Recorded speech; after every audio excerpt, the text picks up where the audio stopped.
Obrigada, Marcos. Para mim é uma honra estar aqui e eu quero cumprimentar a todos na pessoa do querido senador Cristóvão Buarque, de público já agradecer, porque tudo que o professor Zago falou no começo é real, mas tem uma outra coisa que é importante, ele é o nosso grande parceiro.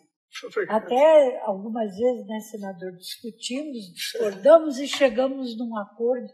Então, e eu vou trazer aqui algumas coisas de marco legal que estão me preocupando. São vários slides, eu vou deixar porque tem muito texto que é importante para depois quem quiser olhar com mais detalhe.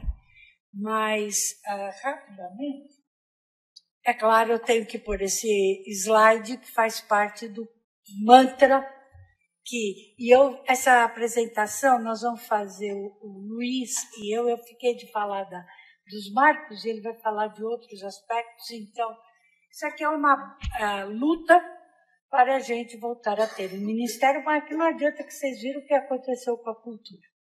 Então, mas o ministério com recurso, porque hoje é um ministério forte. O que nós vamos discutir é isso.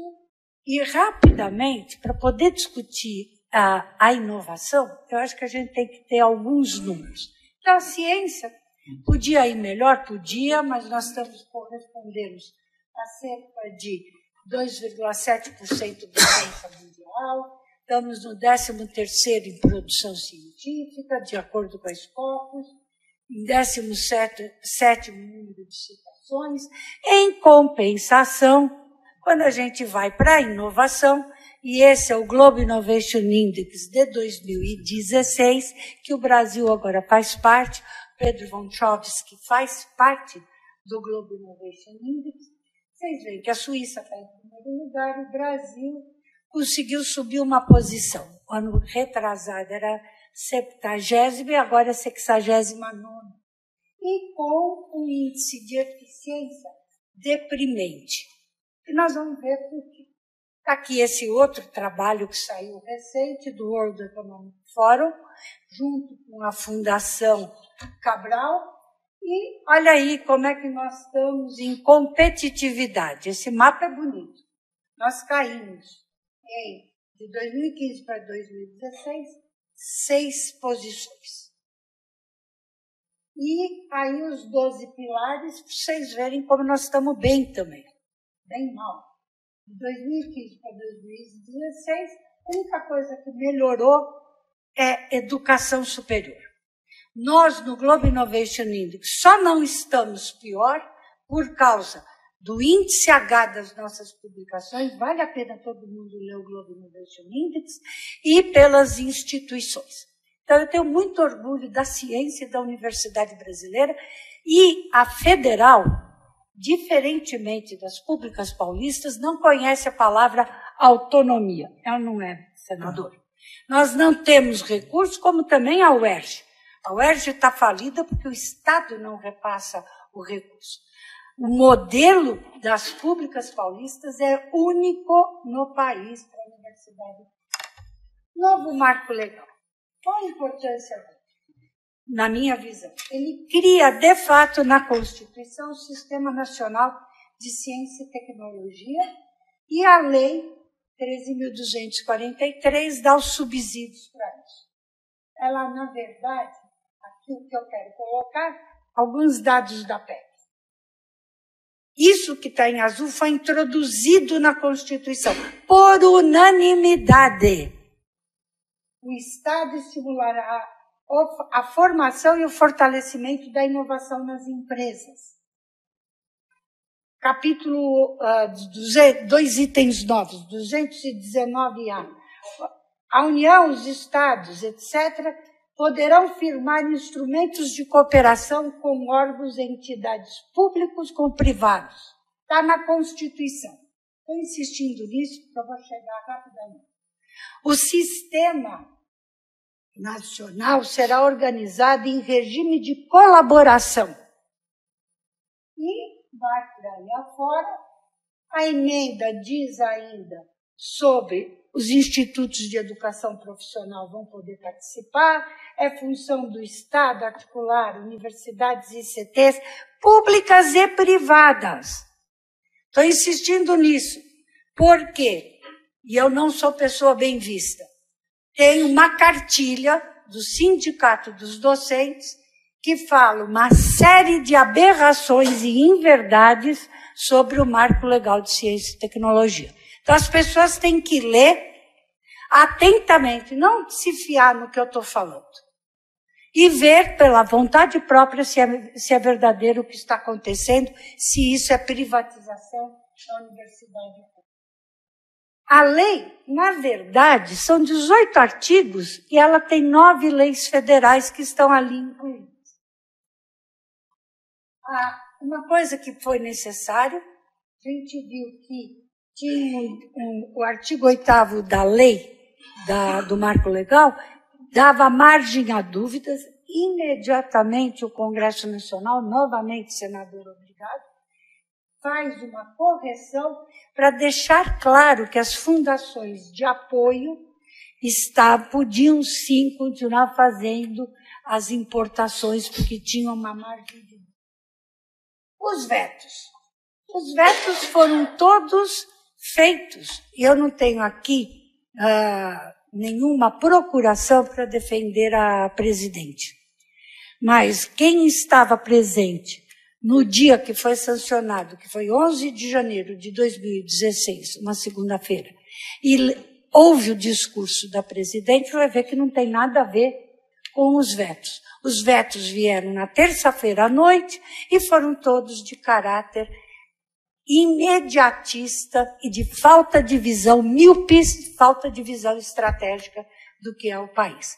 Todos voltados para a potencial economia de recursos.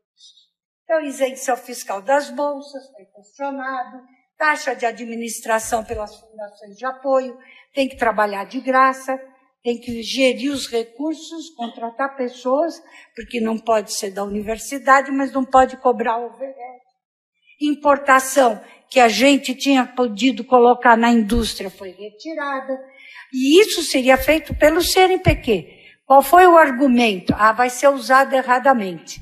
Eles vão importar máquinas para o chão da fábrica. A licitação está sendo questionado, a importação já falei, e vários. Bom, desafios. O que nós temos? Incorporar os vetos à lei. E aí, senador Cristóvão, muito obrigado. O senhor é o relator do projeto de lei que está no Senado, e devido a todo esse caos político que o país está, infelizmente ainda está parado. Nós temos uma lei que foi assinada pelo projeto de lei, mentira, né? Falei lei, não, é um PL, pelo senador Jorge Viana, pelo senador Aloysio Nunes, nosso relator deu parecer totalmente favorável, tem que ir para votação, para depois ir para a Câmara, para depois o governo vetar, para depois a gente fazer uma nova reunião para derrubar os vetos. Então, esse é o Brasil que quer ser inovador. Aqui eu já falei tudo isso. E aqui outra aberração. Desculpa, eu vou ter que falar. Regulamentação da lei. Aqui, eu não sabia disso. Eu sou muito ingênua, estou ficando mais esperta agora que estou acabando o mandato. Eu achava que Constituição é o marco maior do país. Tanto que achei uma aberração precisar da lei. Mas depois me explicaram, a lei explica. Aí faz tudo sentido. Mas precisar regulamentar, aí é que eu fiquei de surpresa. E, pasmem, a regulamentação pode tirar aquilo que está na Constituição e que está na lei. Isso eu não acreditava, mas já fizeram isso. A Lei de Acesso à Biodiversidade e Conhecimentos Tradicionais, que levou 14 anos de tramitação, foi uma lei acordada. A gente conseguiu trazer o Ministério da Agricultura para a mesa de negociação. Saiu uma lei, podia ser melhor, podia, mas é aqui que se conseguiu. A regulamentação feita no final do mandato da presidenta Dilma, que saiu, apesar dos gritos da sociedade, tirou todos os avanços que tinham na lei. Aqui o que está acontecendo? Nós tivemos uma reunião já, semana passada, eu acho que eu tive uma reunião com o ministro Diogo do Planejamento. Por quê? O que eles querem colocar, senadores? O Siconv para as indústrias. Não funciona nem no nível do federal. É isso, para ver se bloqueia um pouco mais, se a gente consegue ficar um pouquinho pior na competitividade e na inovação. Mais ainda, não concordam com a mudança de rubrica, que a lei diz que só o Brasil tem isso. Nos Estados Unidos você ganha um grant e você pode usar aquele recurso da maneira que você está achando conveniente e justifica. Hoje, no Brasil, qualquer mudança de rubrica, você tem que pedir autorização e esperar que aquilo aconteça, pelo menos no nível federal. O único estado que eu sei que não tem isso é Minas Gerais, que conseguiu fazer uma mudança. Então, o que está acontecendo? Eles não... Na reunião, inclusive, me foi dito que a secretaria não concorda com o que está na Constituição. Eu falei, que maravilha, eu também não concordo com muita coisa. Mas aí você revoga.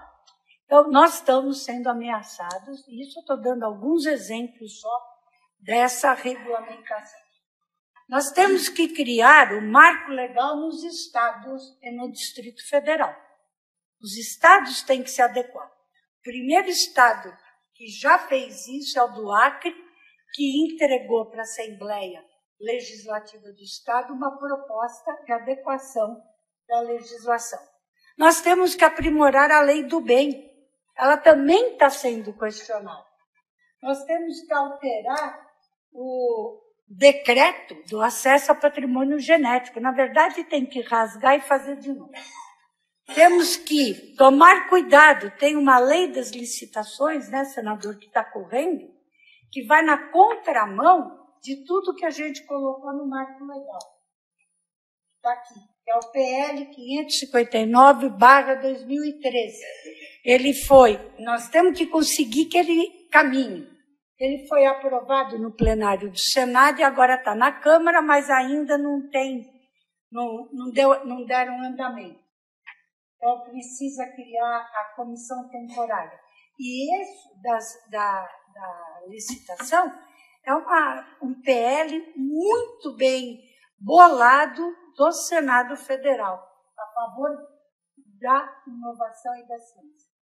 E nós temos que, de verdade, implementar, fazer uma articulação mais incisiva entre os governos federal, estadual e Distrito Federal, os municipais, fazer o marco legal dos municípios e, mais sério de tudo, é fazer com que o marco legal seja entendido por todo o sistema.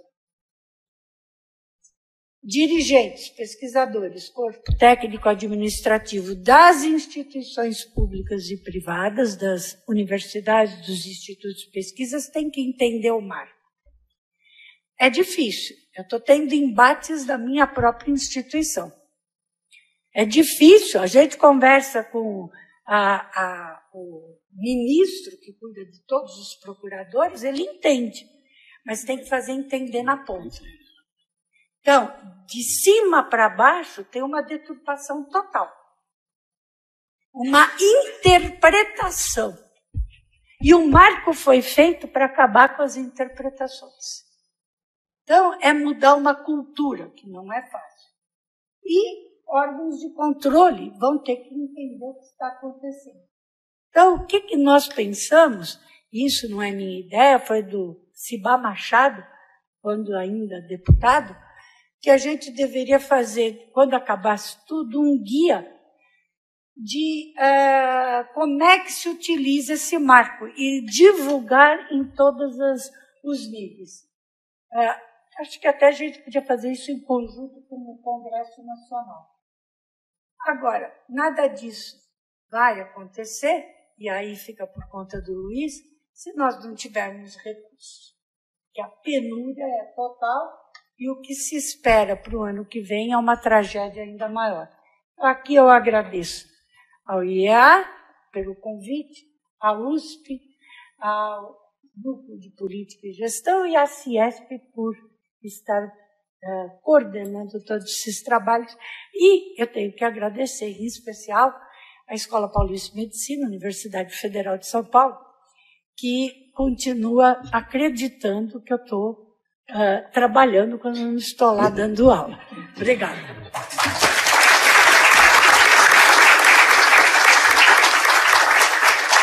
Obrigado.